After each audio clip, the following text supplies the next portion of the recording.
Thanks so much, Lindsay, and also to our panelists. That was very useful in being able to explore institutional role in interpreting data and these capabilities.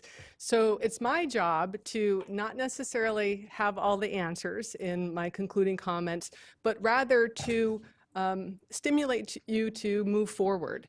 And as I've mentioned, as to the role of our committee in Emerging Sciences serving as a beacon, you can only imagine the number of people that have been part of this. We have approximately 150 folks that have tuned in via web. At any one point, we probably had at least 100 people in this room.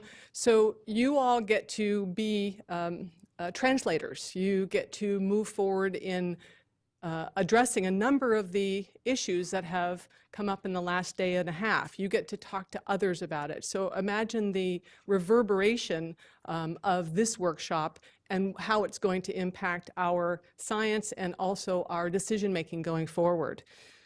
So I get to, we organize our thoughts according to heuristics, and one inevitable heuristic is the dichotomy, which is oftentimes a false notion. We don't have to confine ourselves to false dichotomies. And in negotiation, the art of negotiation, the advice is to have the and conversation.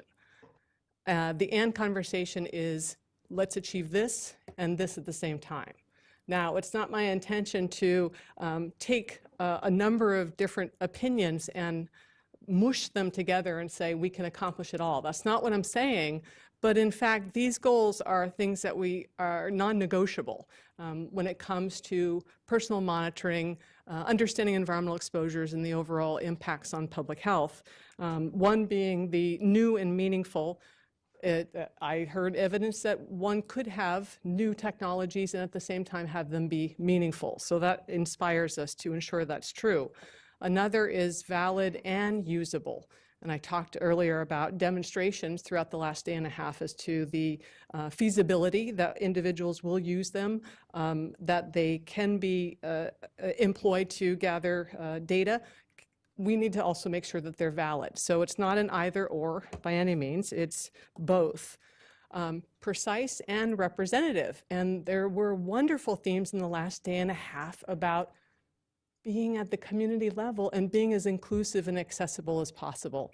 And if that's not the democratization of science, I'm not sure what is. And so the voices about inclusivity and accessibility are absolutely necessary to move us forward with these emerging technologies, and also relevant.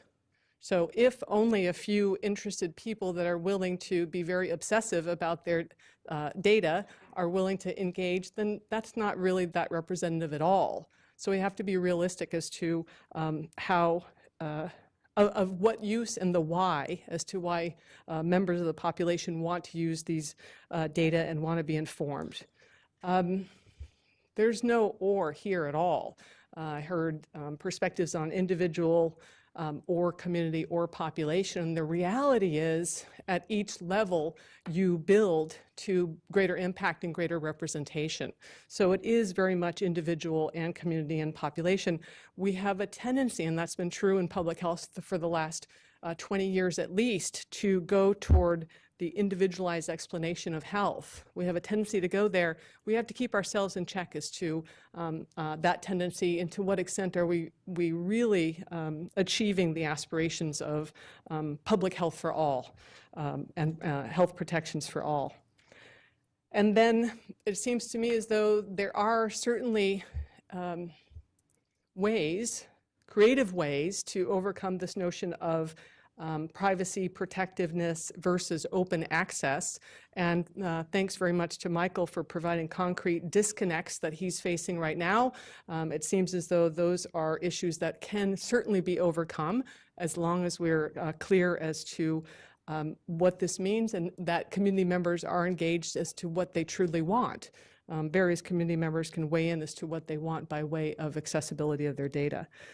And then finally, competitive and collaborative. I realized that a number of our speakers were actually from the West Coast, who were coming from domains close to Silicon Valley, which we know is a hotbed for innovation when it comes to technology, so it's probably no surprise. And so we know that competitive spirit does fuel innovation. There's no question about it. At the same time, you heard very strongly, especially from our agency leaders, that collaboration is going to be key. And it has been key, and it will continue to be key. And we've got great examples of that. We've got great examples of investigators continuously collaborating. The whole notion of open domain data is intended to fuel the spirit of collaboration. And then there's meta leadership on the part of agencies. And I'll just mention, for example, the National Climate Assessment is an astounding example of multiple agency collaboration to attack a very impending, threatening environmental health problem. So competition and collaboration as well. With that, I want to remind you about the proceedings. I also want to thank a number of key people that contributed to this workshop, and that includes our workshop committee. It also includes the very hardworking staff of the National Academy of Sciences, and that's Andrea Hodson, Annika Sen, Marilee Shelton Davenport, and also Keegan Sawyer. Let's give them a round of applause.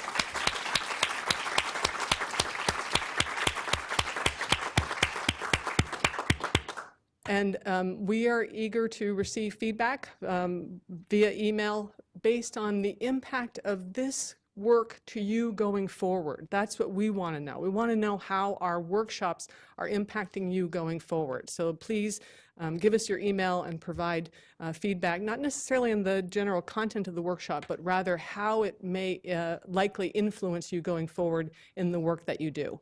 And so at that point, I'll adjourn the meeting, and thanks everyone for attending.